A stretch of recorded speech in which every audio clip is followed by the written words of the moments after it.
Well, my name is Jackson Wilkey, and I'm one of the high school senior guys here at Battle Creek, South Tulsa, and your first speaker for tonight.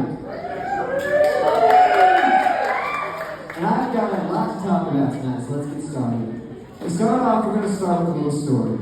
Once upon a time, I wasn't feeling very well. I couldn't quite place what it was, but I could tell that there was something weighing me down and eating away at me. So naturally, when you don't feel well, you go to a doctor to make sure everything's all right. So I go to this doctor, and I say, "Hey doctor, I haven't been feeling too well lately." And the doctor glances at me and says, "Oh, you look fine to me." And I said, "Oh, stop, doctor, make me blush." But in all honesty, I can tell something's wrong. Whatever is affecting me, though, it goes beyond flesh and blood. I think that my fight is against darker powers and spiritual forces. "Doctor, I don't need you to search my body, I need you to search my heart." And so he does. The doctor examines me, he gets his report back, and a grim look flashes on his face. I ask him, "What's the matter?" And this doctor, he looks me straight in the eye, and he says, "Child, you're dead." And as I sit there stunned, he pulls out this report, and he points to my heart. He says that you've contracted a very common yet deadly disease known as sin. And if left untreated, it has a 100% mortality rate. Now obviously, if you've just been told you have a terminal illness, you're going to be freaking out. But this doctor, knowing I'm about to lose it, he takes me over the right hand. And he says, "Be strong and courageous. Do not be afraid, do not be discouraged. I am here for you." I know this is hard, but you must know that there have been a lot of people who have walked through sin.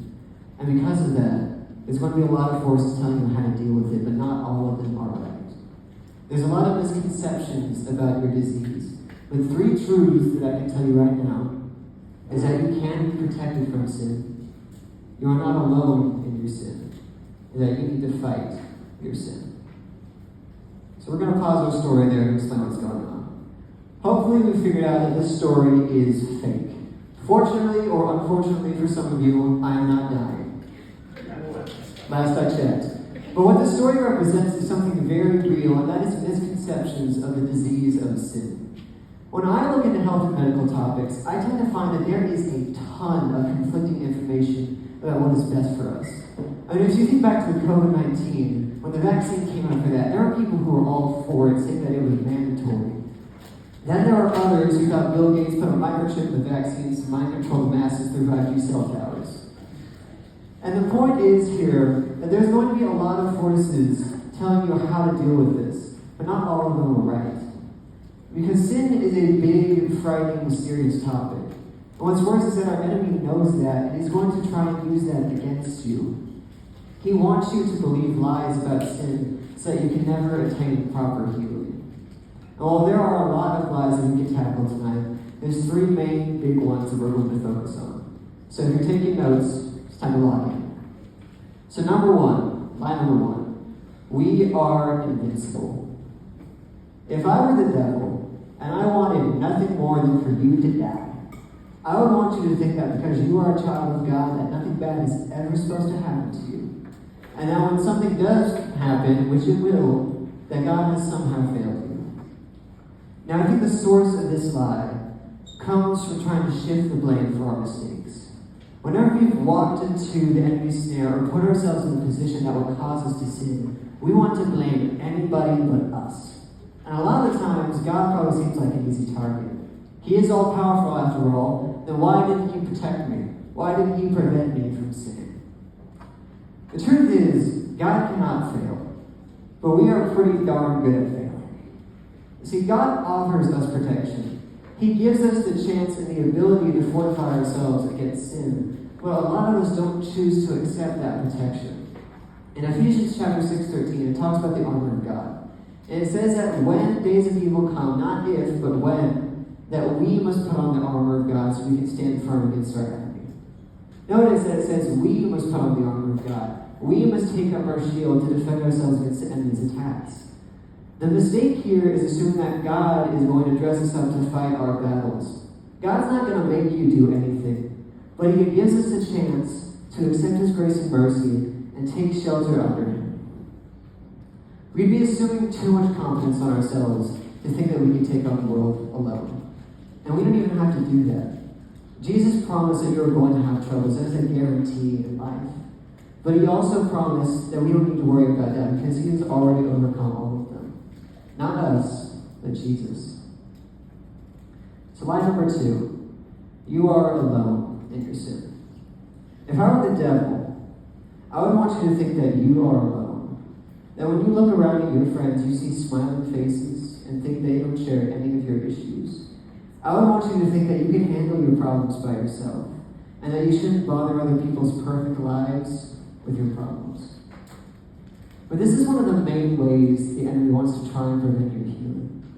1 Peter 5:8 says, be alert. Your enemy, the devil, prowls about like a roaring lion looking for someone to devour. And that's specific because the way lions hunt is that they try to isolate their prey from the pack to make it easier to chase down and kill them. And your enemy wants to do the same.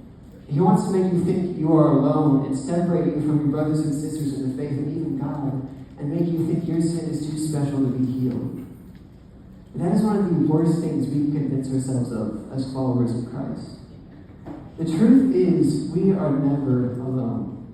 And the verse right after 1 Peter 5:8 says, resist the devil, because you know your family of believers across the world is undergoing the same kind of sufferings. So not only do we know that the people around us are undergoing the same issues, but we also know Jesus experienced the same issues as well. Hebrews 4:15, it says, Jesus is able to empathize with us because he was tempted in every way that we are, but he did not sin. Meaning that Jesus has experienced firsthand the struggles that we face. What's better is that he knows these issues inside and out because he's been solving them for centuries. The same God who forgave people's sins centuries ago is going to forgive you today. Because sin has not changed at all, but neither has the mercy of God for us. He has seen your sin before. He's seen your struggle before in countless other people's lives. And he solved that sin before in billions of people's lives. Romans 5:14 touches on this exact subject. It talks about how sin and death reigned from the time of Adam and Moses. But the gift of God is different than this. For if death, condemnation, and disobedience were brought about through the sin of one man, think of how many people have been brought to grace, justice, abundant provision, righteousness, and eternal life through the sacrifice of Jesus Christ. There is no special type of sin, okay? The Bible says that if you were guilty of breaking one law, you're guilty of breaking them all. Meaning that all sin is the same because it leads to the same fate, and that is death apart from God. But followers of Christ know that death and sin is not our end, because there is a love that covers a multitude of sins, and that's God's love for us. The final lie is that we should just accept our sin. If I were the devil, I would want you to believe that your sin is insurmountable. That it's just a part of you and you cannot help it if you do it. That it's okay to excuse it because it's either just nature or you brush it aside, hoping no one will notice. But let me ask you something. When you're sick or you're injured, do you just sit around letting the affliction do its own wrong? No. Any normal person will be taking medicine or seeking help to end their affliction and fight their pain as soon as possible. In the same way you wouldn't be able to coexist with a disease or a virus or an injury, we should not be able to coexist with sin.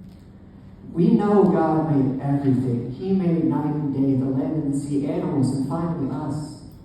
Everything was good. Everything was perfect because it was to God's design. But do you know the one thing that wasn't in God's creation? It was sin. Romans 5:12 says that sin entered the world through one man, and with it death. So death spread to all people because all people sinned.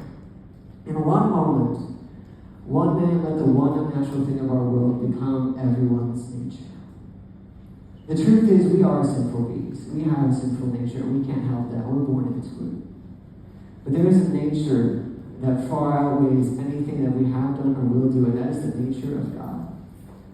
The most beautiful thing, the most comforting thing that we see from Jesus' time on earth is that he always went to the broken, the diseased, the filthy people when the whole world turned away.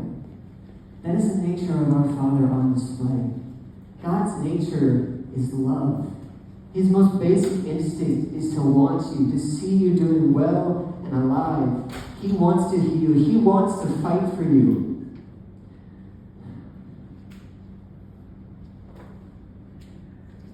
But you got to be willing to fight back. He sent Jesus to die for us so that we can one day abandon this sinful nature and join him in heaven.